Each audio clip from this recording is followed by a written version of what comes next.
லங்ஸில் பொதுவாக நமக்கு என்ன பிரச்சனைகள் வரும் அப்படின்னாக்க ஒரு கிருமி தொற்றால் இருக்கலாம், பாக்டீரியாவால் இருக்கலாம், இல்லை வைரஸால் இருக்கலாம், இல்லை ஃபங்கஸ்னால இருக்கலாம். இப்போ கொரோனாலலாம் லங்ஸை சுற்றி நீர் கோத்துக்கிறதுனால அந்த லங்ஸால் சுருங்கி விரிய முடியாது. அப்போ ப்ரீத்திங் டிஃபிகல்ட்டி லங்ஸோட மெயினான வேலையை சுருங்கி விரியறது தான். அப்போ அதால் சுருங்கி விரிய முடியலன்னும் போது என்ன ஆகும், நமக்கு மூச்சு விடுறதே ரொம்ப ரொம்ப கஷ்டமாயிரும். வீசிங் மாதிரி, மூச்சு திணறல், இந்த மாதிரி மூச்சு விடுறதுக்கே ரொம்ப கஷ்டமாக இருக்குது பார்த்தீங்களா.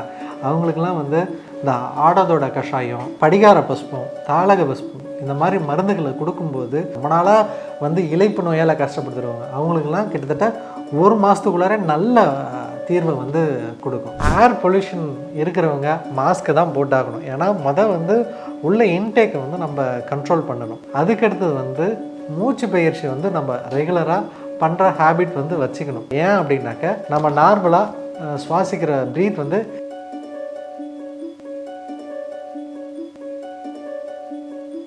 வணக்கம் நேயர்களே, நான் டாக்டர் சிஎம் சதீஷ்குமார், சித்த மருத்துவர்.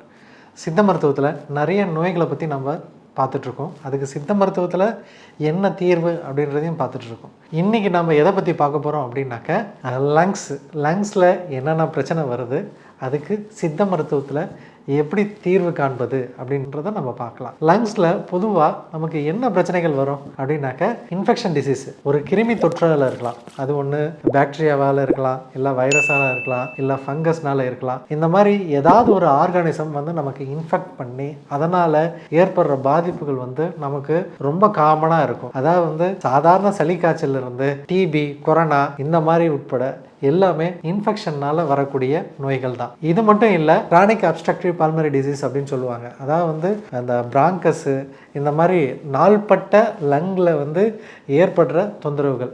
இப்போ ரொம்ப வீசிங் மாதிரி பிரச்சனையெல்லாம் இருக்குது இல்லைங்களா, அதெல்லாம் என்ன ஆயிரும் அப்படின்னாக்க இந்த மூச்சு குழாய் என்ன ஆகும் அப்படின்னாக்க சுருக்கம் அடைஞ்சிரும். இப்போ சுருக்கம் அடைஞ்சும் போது அந்த ஏர் பேசேஜே ஒழுங்காக போகாது. சில டைமில் அவங்களுக்கு அந்த மியூக்கஸ் சளி அதிகமாகிடுச்சு அப்படின்னாலோ, இல்லை டஸ்ட் அலர்ஜினால ட்ரிகர் ஆகிடுச்சுனாலோ உடனே வீசிங் ப்ரீத்திங் டிஃபிகல்ட்டி வரும். நல்லா இழுத்து பெருமூச்சு விட்டு வீசிங் ஆரம்பிப்பாங்க. ஒன்று நெபுலைசேஷன் வைப்பாங்க, இல்லை இன்ஹலேஷன் ஏதாவது எடுத்துப்பாங்க. இந்த மாதிரி நிறைய பேரை நம்ம பார்த்துருக்கோம். இந்த மாதிரி பிரச்சனை இருக்கிறவங்களுக்கு சித்த மருத்துவத்தில் என்ன தீர்வு அப்படின்றத தான் நம்ம இன்னைக்கு பார்க்க போகிறோம். திருமூலர் திருமந்திரத்தில் ஒரு பாடல் வச்சிருப்பாரு. அதாவது ஏற்றி இறக்கி இருகாலை பூரிக்க காற்றை பிடிக்கும் கணக்கறிவாளருக்கு கூற்றை உரைக்கும் குறியதுவாமே. அதாவது நம்ம லங்ஸில் ஏற்றி இறக்கி இரு காலை பூரிக்கணும். அதாவது மூச்சை உள்ளேயும் வெளியும் நல்லா இழுத்து விட்டு 2 லங்ஸையும் நல்லா ஹோல்டு பண்ணி நம்ம கரெக்டான ஹோல்டு பண்ணி ப்ரீத் எக்ஸசைஸ் பண்ணோம் அப்படின்னாக்க கூற்றை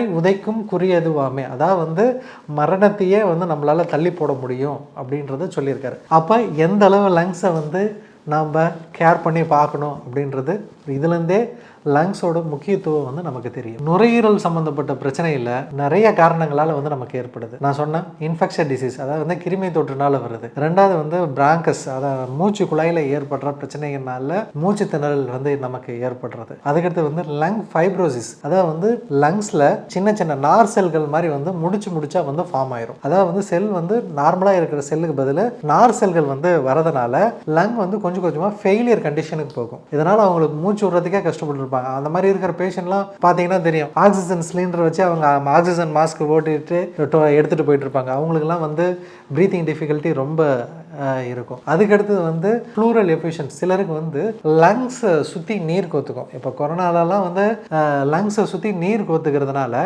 அந்த லங்ஸால் சுருங்கி விரிய முடியாது.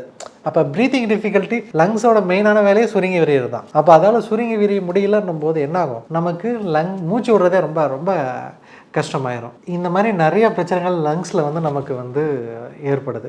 இதுக்கு சித்த மருத்துவத்தில் எளிமையான சிறப்பான தீர்வுகள் நிறைய இருக்குது. இப்போ நான் சொல்லியிருந்தேன் லங்கில் இன்ஃபெக்ஷனால் நிறைய பிரச்சனை வருது அப்படின்னு சொல்லியிருந்தேன். அதுக்கு நமக்கு எல்லாருக்குமே நல்லா தெரியும் கபசுர குடிநீர். கபசுர குடிநீர் கொரோனா டைமில் எவ்வளோ சூப்பராக எல்லாருக்குமே ஹெல்ப் பண்ணிச்சுன்றது நல்லா தெரியும். அதுக்கடுத்து சுவாச குடோரி மாத்திரை, அதாவது சுவாசத்தில் ஏற்படுற பிரச்சனை எதுவாக இருந்தாலும் இதை தீர்க்கும். வீசிங் மாதிரி, மூச்சு திணறல், இந்த மாதிரி மூச்சு வரதுக்கே ரொம்ப கஷ்டமாக இருக்குது பார்த்தீங்களா.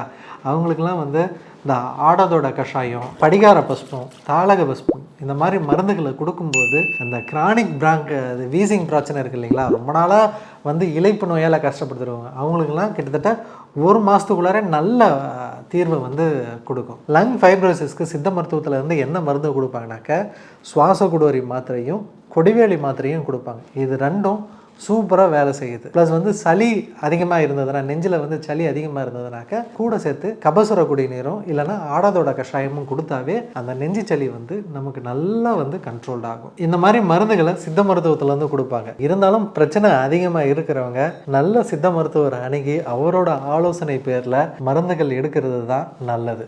எப்போதும் ஒரு நோய்க்கு சுய மருத்துவம் வந்து நல்ல பலனை அளிக்காது, அது கண்டிப்பாக மோசமான பலனை தான் அளிக்கும். ஸோ மருத்துவரோட ஆலோசனை பேரில் மட்டும்தான் நீங்கள் மருந்து எடுக்கிறது ரொம்ப ரொம்ப ரொம்ப நல்லது. இல்லை இந்த மாதிரி பிரச்சனைகள் வந்து எனக்கு வராத பாதுகாத்துக்கணும், அதுக்கு நான் என்ன பண்ணுறது?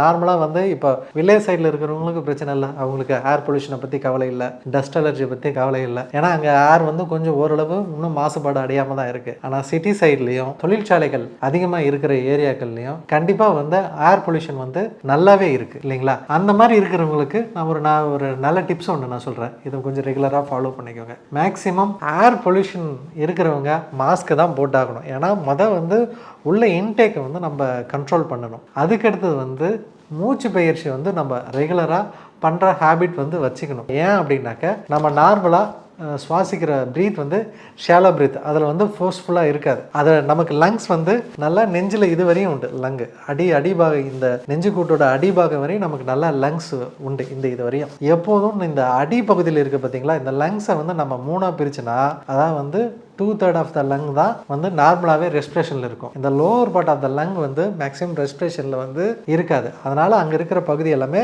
அங்கே இருக்கிற ஆல்வேல் எல்லாமே மேக்ஸிமம் கன்ஸ்ட்ரிக்டடாகவே இருக்கும். இப்போது அங்கே இருக்கிற பகுதியிலையும் வந்து சுவாசிக்கிற தன்மையை வந்து அதிகமாகிறதுக்கு தான் நம்ம அந்த மூச்சு பயிற்சியை வந்து நம்ம பயன்படுத்துவோம். இப்போ நம்ம டீப் ப்ரீத் நம்ம எடுக்கிறோம். இப்போ நார்மலாக நம்ம ஷாலோ ப்ரீத் பண்ணும்போது அதில் ஃபோர்ஸே இல்லை, அப்போ வந்து அதோட ஃபோர்ஸ் வந்து இதாகுது. ஆனால் இதுவே நம்ம டீப் ப்ரீத் எடுக்கும்போது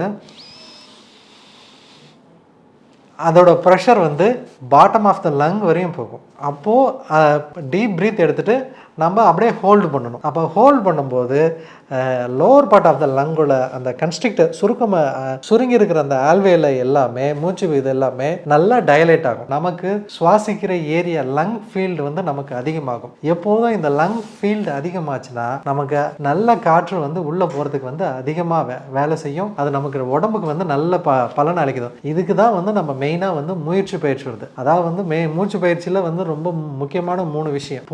பூரகம்னா உள்ளே இழுக்கிறது, கும்பகம்னா ஹோல்டு பண்ணுறது, ரேசகம்னா மூச்சை வந்து வெளியிடுறது.